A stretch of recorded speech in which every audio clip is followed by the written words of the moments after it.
So you guys all know me. That's good. So what I'm going to talk to you guys about is the third chapter of my dissertation, which relates to a lot of the things that some of you have seen before. But specifically what I'm going to be talking about here, and what I'm going to set the mood, I'm going to be talking about inequality. So in order to kind of frame this discussion, I just want to get it started with a couple of examples. So there is, a global crisis of inequality.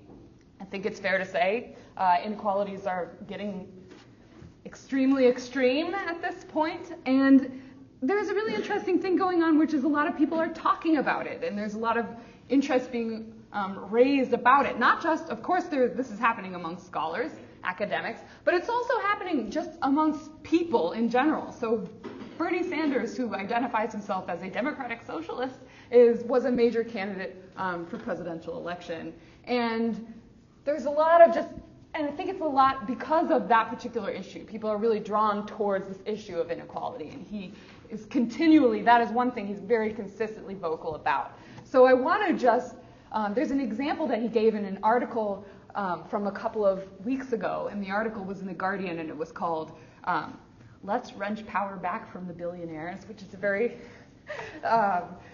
relevant to the subject of this talk that I'm going to give today.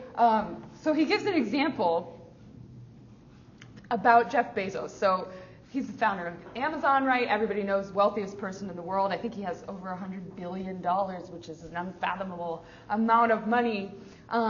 He has, of course, as people with that much money, it just makes sense for them to do, he has at least 4 mansions, together worth many tens of millions of dollars.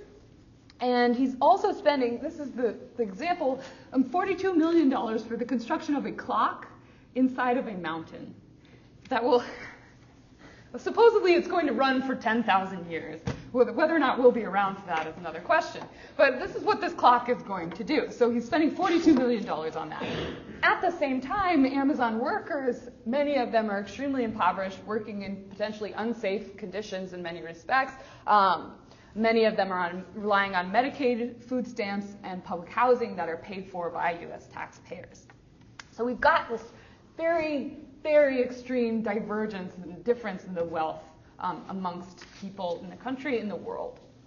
So pretty much everybody is going to agree that there's something wrong going on when some people have that much money and like $1 billion. What is it to have $1 billion?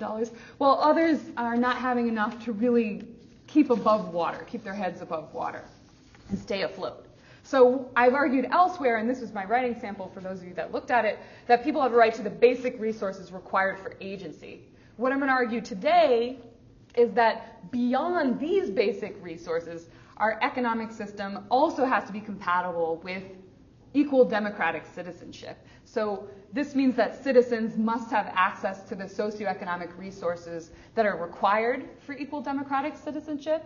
And I'm also going to argue that this means that we have to do away with inequalities that are so extreme that they undermine equal democratic citizenship.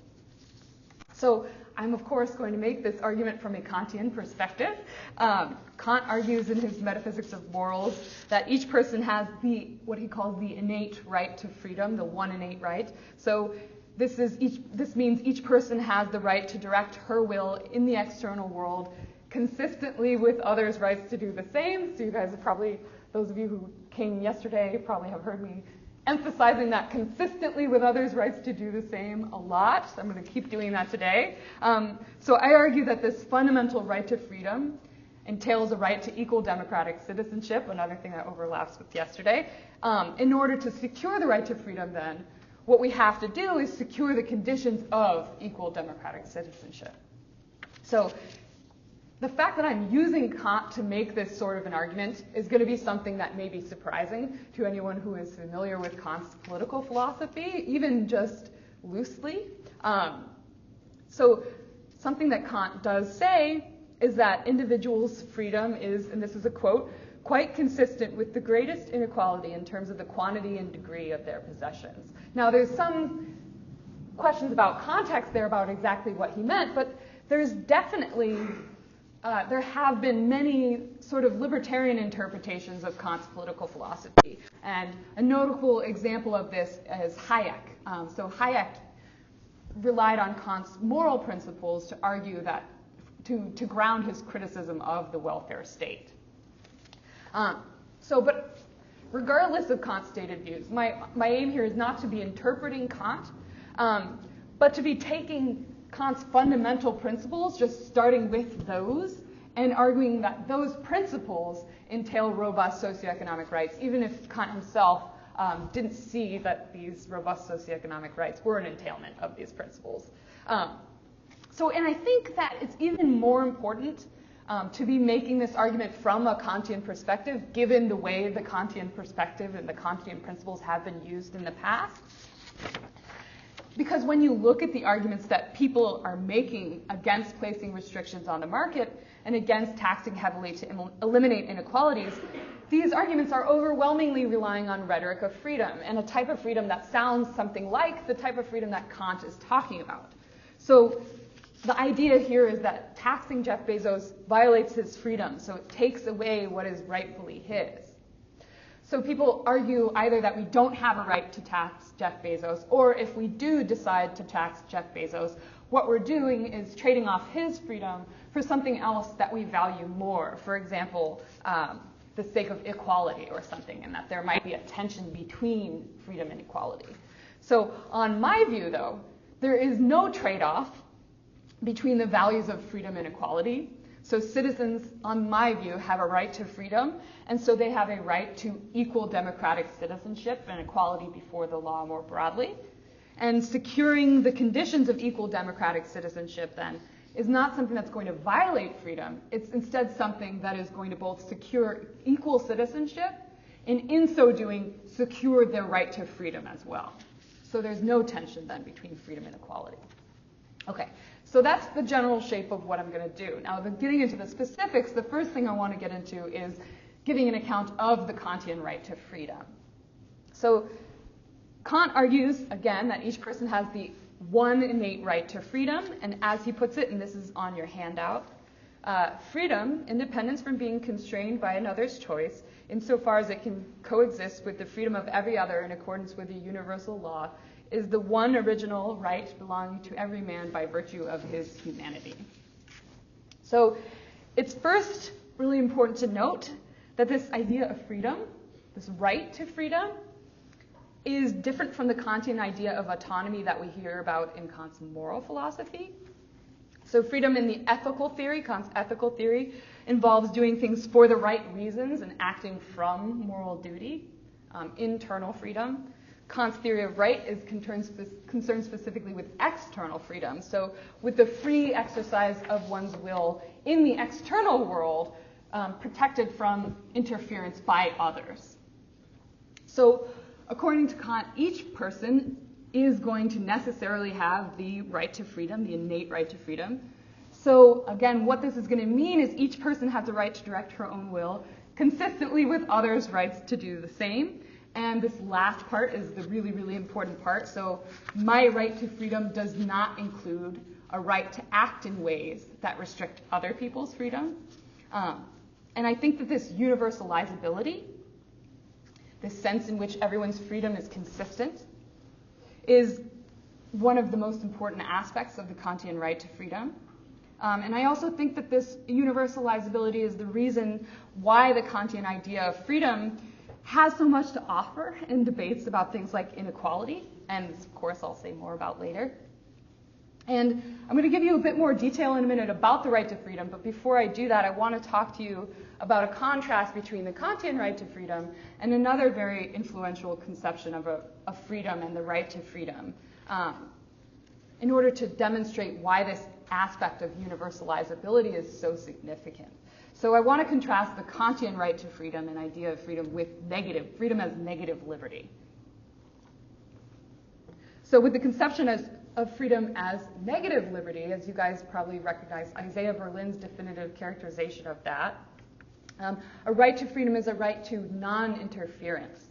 So I'm free insofar as I can do whatever it is that I choose to do without interference from others. So as Isaiah Berlin puts it, and this is a quote, "If I am prevented by others from doing what I could otherwise do, I am to that degree unfree." So any restriction on what I can do is a restriction of my freedom. So another important aspect of this idea of freedom is that freedoms on this view are necessarily going to come into conflict. You cannot avoid this. So on this picture, political decision-making is going to be viewed as making choices to trade off some freedoms for others. To see what I mean here, I think let's look at the case of assault. So on the view of freedom as negative liberty, in the case of assault, what we're doing is we're trading off one person's freedom, the freedom of the person who wants to do some assault. We're trading off that freedom, restricting that activity that that person might wish to engage in, for the sake of something, a freedom that we value more, which is going to be the would-be victim's freedom from assault, her bodily integrity. So there's a trade-off there. And for some reason, we value one of those freedoms more than others. So the Kantian idea of freedom is going to give you a much different analysis of what's going on in this case. So there's no trade-off in the assault case on the Kantian picture.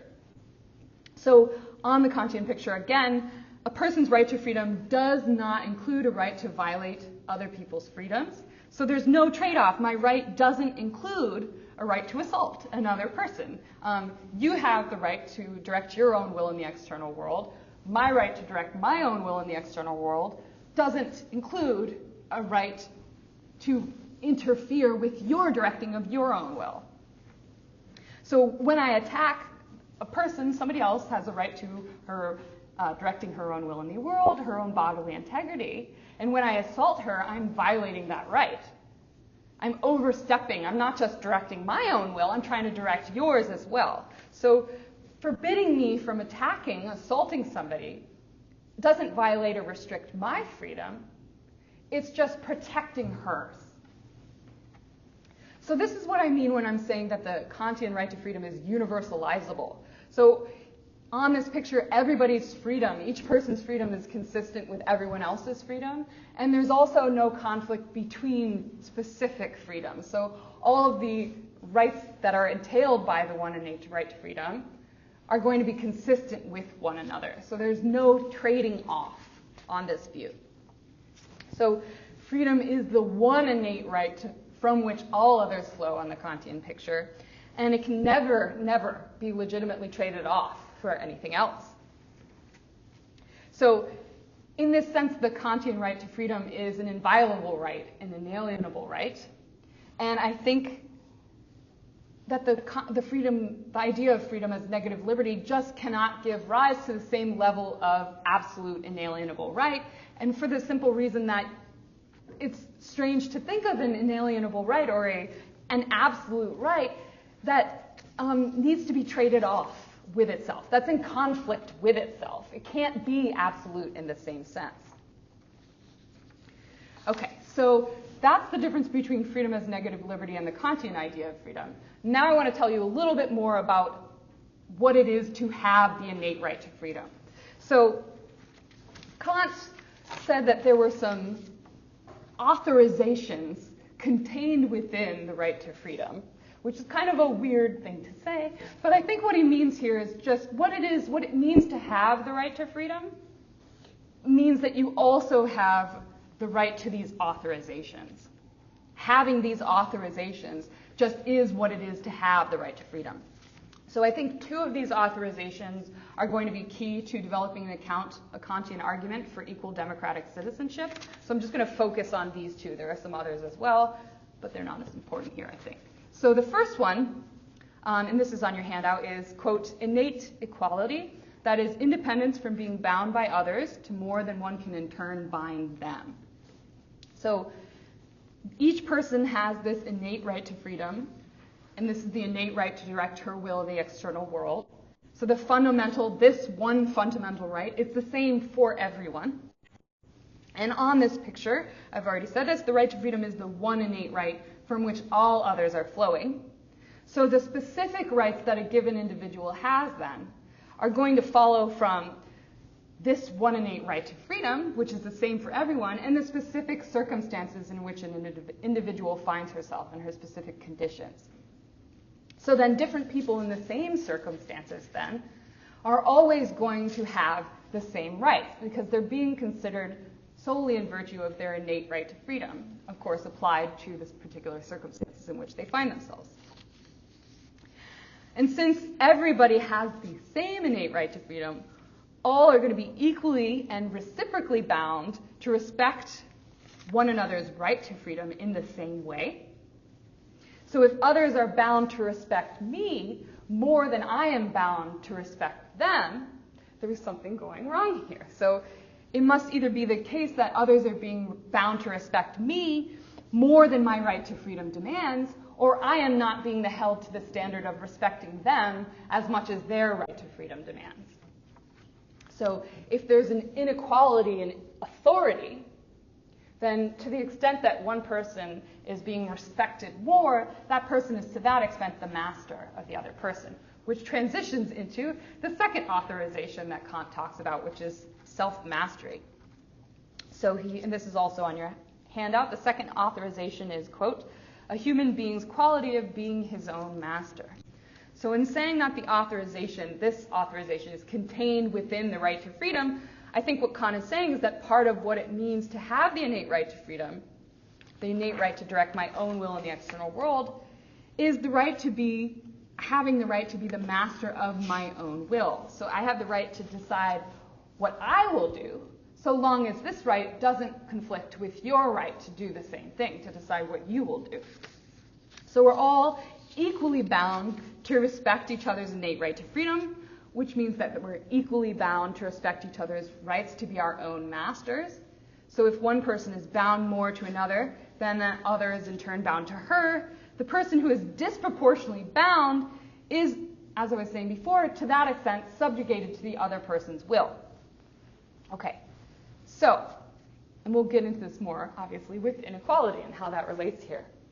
So Kant's theory of right is built on this foundation of the innate right to freedom. And the fundamental principle of Kant's theory of right, which he calls the universal principle of right, binds us, commands us to protect and secure, not violate, this innate right to freedom. And this is also on your handout. And as Kant puts it, quote, any action is right if it can coexist with everyone's freedom in accordance with the universal law, or if on its maxim, freedom of choice of each can coexist with everyone's freedom in accordance with the universal law. So actions that violate anyone's freedom, or multiple people's freedom, must be prohibited by the state. So this universal principle of right doesn't just bear, obviously, on the actions of individuals, and I think this is really important for what we're going to be talking about today, where it's much more than just individual actions that we're concerned with. So Kant speaks not only of the possibility of a person's action violating another person's right to freedom, but also the possibility of one's, as he put it, condition generally violating another's freedom. So there's a real lot there to think about in terms of Kant interpretation, but what I'm taking from it for my purposes here today is just what he's saying is this: individuals have to be prohibited from violating one another's rights, but also we must not allow our system of government, the conditions that we're creating, to violate or be inconsistent with the rights of people generally as well. Okay, so now we've got the right to freedom. We understand the contrast with negative liberty. So the next step is to give a Kantian argument for equal democratic citizenship. So having the innate right to freedom means being fundamentally equal to all others. It also means having the right to be the master of your own will. So let's think now about what this is going to mean about how our state should be organized. So in the easy case, in the first instance, what we're all going to have is personal bodily rights. So this is hopefully something we can all agree on. Good.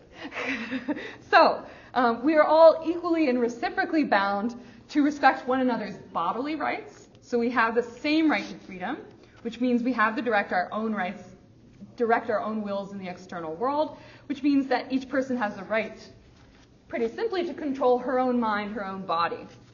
And this right is the same for all of us. But I think that being bound to reciprocally respect one another's personal bodily rights isn't sufficient to ensure that each person is her own master and is going to be equal to all others. So we also have to make, beyond just protecting these individual rights, we have to make decisions about how our society will be structured and organized. So the government is the institution through which we do this, through which we make these decisions. And so the government is going to be something that is exercising control over us. So for example, we have to put in place a regime of traffic laws, even if that's saying just do whatever you want. So we have to pick a side of the road. This is something that's helpful, that people can drive on, among other things, like where to put the lights and whether we do the curly things or not. I know those have a better name, but that's definitely not my area of expertise. So these decisions, they have to be made. And some people or groups of people have to make these decisions. So these decisions are also going to be binding over all of us. Deciding which side of the road to drive on doesn't really help if people don't actually drive on that side of the road. We have to get the system working. So I'm thinking that the only way for governmental authority over us to be consistent with our right to self-mastery is for this government to be an exercise of our self-mastery. So this is a fundamentally Rousseauian idea that Kant takes up when he argues, and this is a quote, "The legislative authority can belong only to the united will of the people." So Kant says that in order for laws to legitimately bind all citizens, they have to be the product of what he calls an omnilateral will, which we talked a little bit about yesterday as well, which is a general united will composed of the wills of all individual citizens individually united together.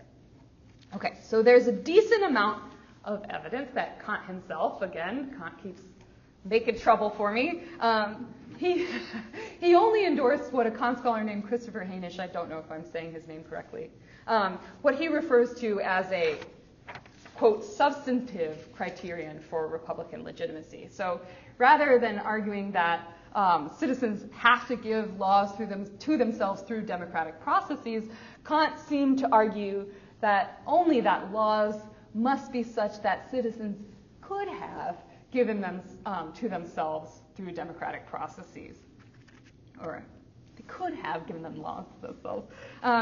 Despite Kant's stated views, again, I'm not trying to interpret Kant, and I actually think there is room for disagreeing with this view of Kant. And there's also a lot more to be said about Kant on inequality, too. But despite Kant's stated views, I think that the right to freedom does entail that citizens must actually give those laws to themselves through democratic processes. So, and procedures. So in order for our laws to actually be a product of our general united will, it needs to actually be the case that these laws are the product of our will. So that's the very simple version of the argument. Usually some people are right on board with me there, but I'm going to keep going with it for a bit just to make the case a little bit stronger. So each person has to be her own master. She has the right to be her own master. If an individual person acting as a sovereign were to govern in a republican way, choosing only the laws that citizens could give to themselves, and perhaps even those laws, only those laws that we actually would give to ourselves, if we were allowed to, even if that's happening, even in that best case scenario, I still think that those citizens are not actually giving themselves those laws, and that is really important. So their wills are subordinated to the will of the sovereign. And so this condition is going to be inconsistent with the innate equality of all citizens, under which no person can be subject to another, in this sense of having fundamental authority over another. So, and this is going to be true anytime one person or any group of people has disproportionate lawmaking authority over others.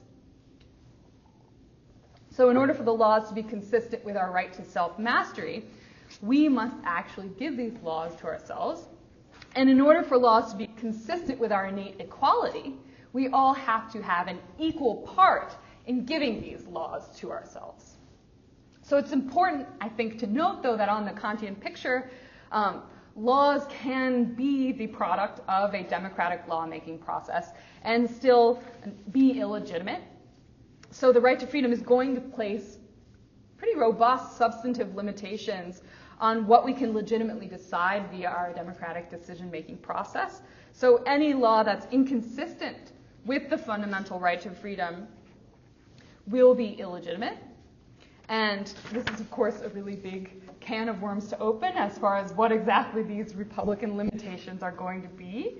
And it would take a lot of work to identify and give an account of all the ways in which we will limit our lawmaking process. Of course, in the US, we have a lot of examples of this, ways in which you might think that our right to freedom, which is something we talk about in our Constitution, these sorts of things,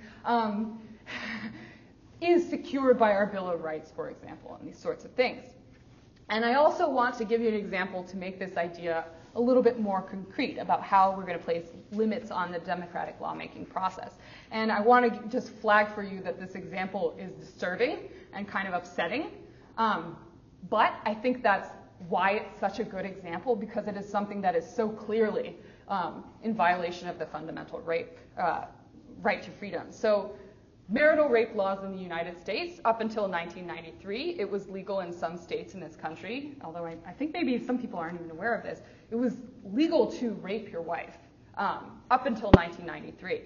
So permitting violations of bodily integrity of this sort would be a prime example of a law that's inconsistent with the right to freedom, because it cannot be legitimate in any case. So, and this is actually what the Supreme Courts of these states decided, finally. In 1993, when these states still had these laws on the books, the judgments actually do talk about a fundamental freedom, fundamental right to bodily integrity, and so found this to be something that even if you have a statute, criminal law statute, that's saying that this is something that is acceptable, it can't be. Okay, so we're going to have our Republican limitations on the right to freedom. So the right to freedom is going to entail a Republican state where fundamental freedoms are insulated in some way from the democratic process. Now, how exactly that needs to be in a constitution or a Bill of Rights, whether written or unwritten, not getting into that. I think there are different ways we could do this. But I also want to say beyond these Republican limitations, there are some things I think that we can say about what is that noise? Let's just ignore it. It sounds like mice. So I don't really mind that much. What a legitimate legislative system is going to have to look like.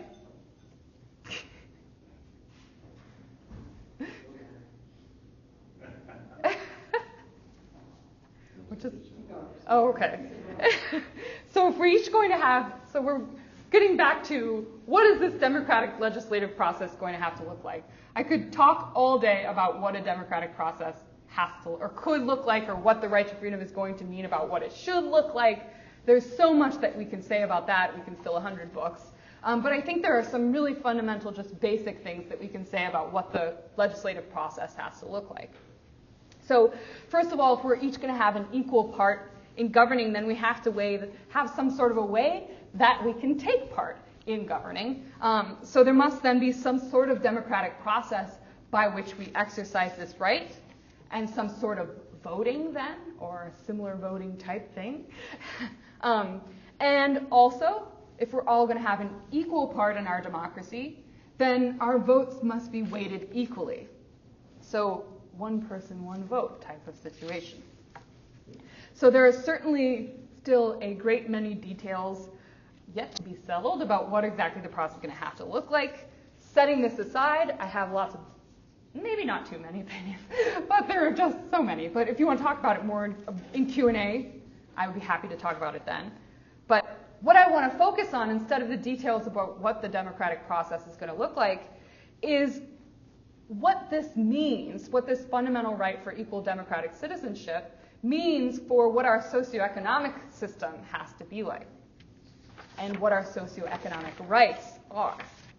So I think that socioeconomic rights follow from this fundamental right to equal democratic citizenship, which follows from the right to freedom. So what I'm going to argue about moving forward is that the right to democratic citizenship entails a right to the material resources required for citizenship in the first instance. So that's the next thing that I'm going to talk about. And then from there, I'm going to argue that we can't permit inequalities that are so extreme that they undermine the conditions of equal democratic citizenship. And that's going to be the last part of the talk.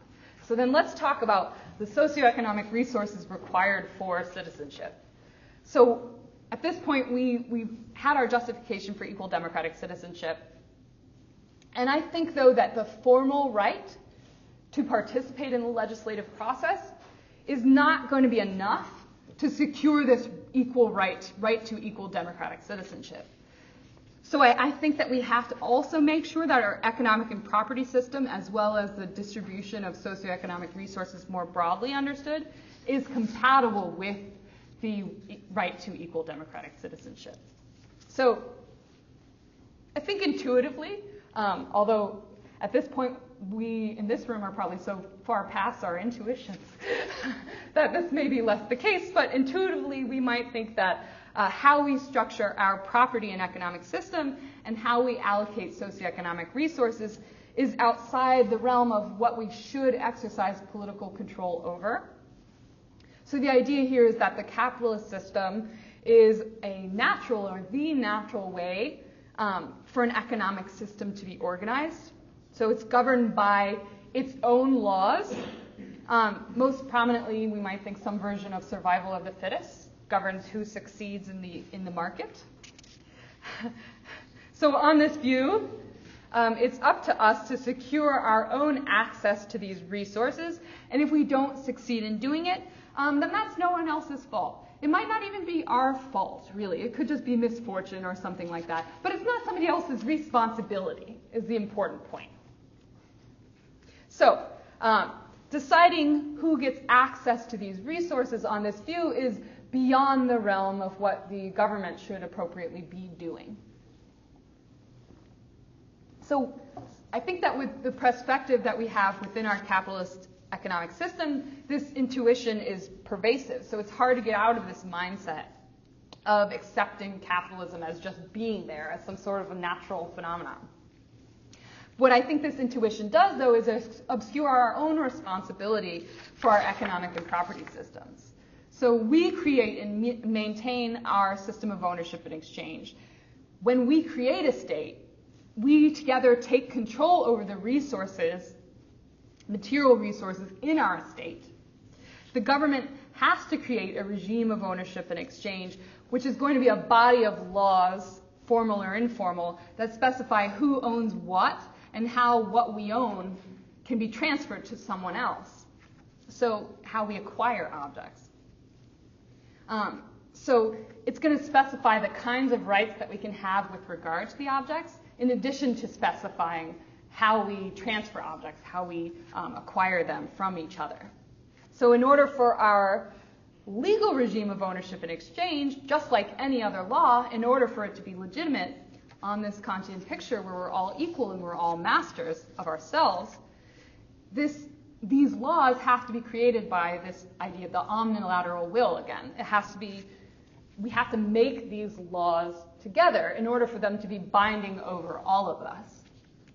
So our system of ownership and exchange then is going to be something that we all create and maintain. So, and as I've argued in depth elsewhere, we have options in setting up the regime of ownership and exchange. And this is, again, something I'd be happy to talk about in Q&A, or a paper that I'd be happy to send along as well. So our system doesn't have to be the way that it is, so we make a choice in setting up our regime of ownership and exchange, and this choice, this system, has to be compatible with the right to freedom. So we have to recognize that we already do control who has access to what, and we have created already a legal regime that determines who gets access to what resources. So we are, even if it's the market doing this, we've put that mechanism in place to do this. So we're responsible for the socioeconomic consequences our economic system generates, so we have to make sure these consequences are compatible with our fundamental rights. So if, as I argue, and I have just argued before, we have this right to equal democratic citizenship, which follows from our fundamental right to freedom, then we can't put in place a system where certain people lack access to the socioeconomic resources that are required for equal democratic citizenship. So the key part of my argument here is what I've just argued, which is that we, through our government, must make sure citizens have access to the socioeconomic resources that are required for equal democratic citizenship, whatever they may be. But I want to take a few minutes more to talk specifically about some of these rights and what they would be, just to sort of these rights that are socioeconomic rights required for equal democratic citizenship.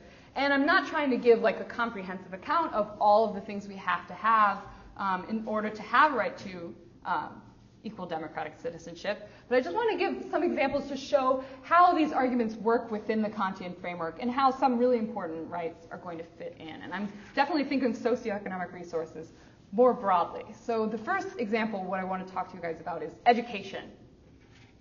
So it's pretty straightforward, I think, that a person has to have some amount of education in order to be participating in any legislative process in a way that is informed and autonomous not meaning here in the Kantian moral sense, but just in the normal sense of the word.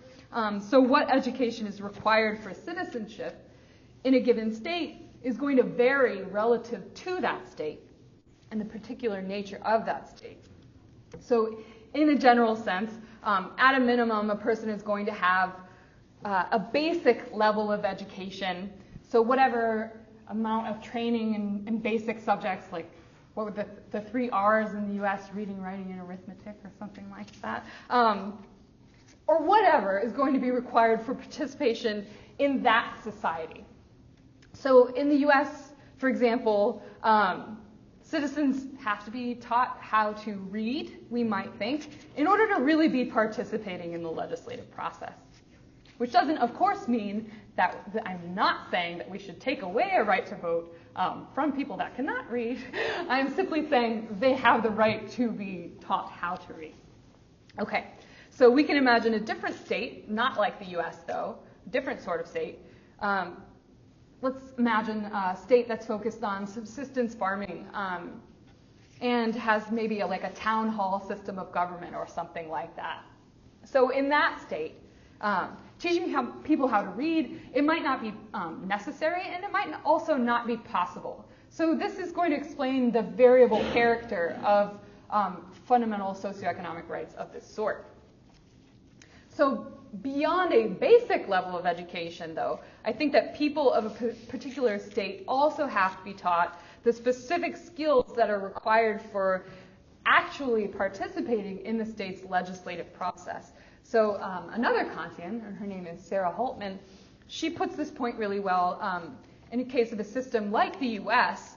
When she writes that citizens must be taught, quote, those capacities or characteristics that make possible appreciation of, commitment to, and wise choice within the constraints of the dictates of justice. So evidently among these are access to an ability to evaluate empirical facts, the capacity to reason well regarding the relationship between relevant facts and the requirements of justice, and full understanding of, commitment to, an ability to exercise good judgment regarding the basic demands of justice, which is a little bit idealistic in thinking that we might actually be able to make this happen, but it's a right that we have, something that we should trying to be succeeding in teaching people.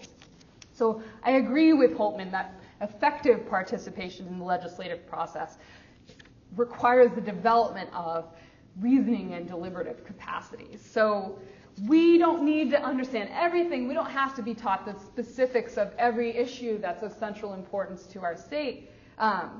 But we do need to be able to do things like evaluate the expertise of others who are presenting us with information. So for example, climate change. So we do need to understand the basics of the science to a certain extent. But possibly even more importantly than this, we need to have the skills to be able to discern how and when and to what extent we should trust scientific expertise and expertise more generally. Okay, so that's the rough sketch of a right to education within this picture. Now I want to talk about the right to information, which I think is a fun one. So we can't just have education. We can't make decisions if we don't also have the information that's relevant to making that decision.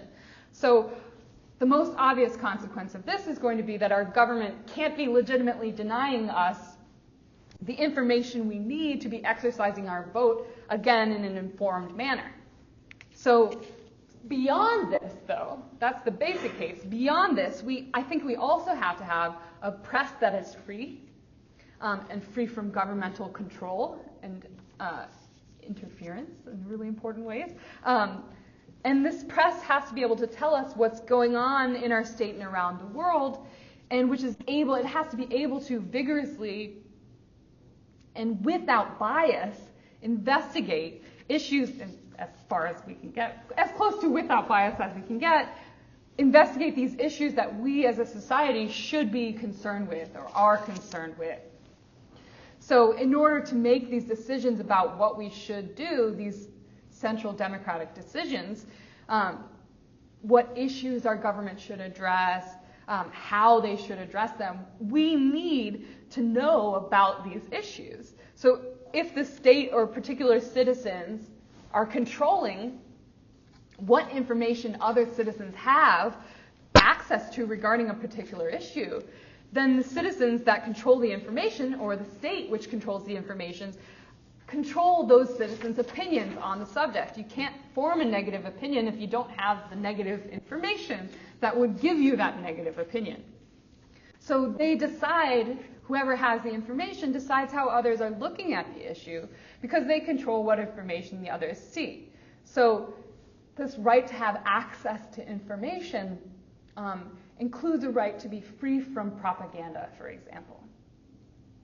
So another example of right to information, this is also going to bear on the current debate we have in the US about net neutrality, for example.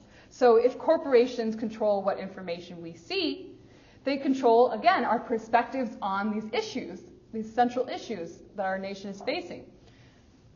So we're each supposed to be making our own free, autonomous decisions about what we think our country should do, and we can't make our own choices on these issues if somebody else, anyone else, whether private or public, is in control of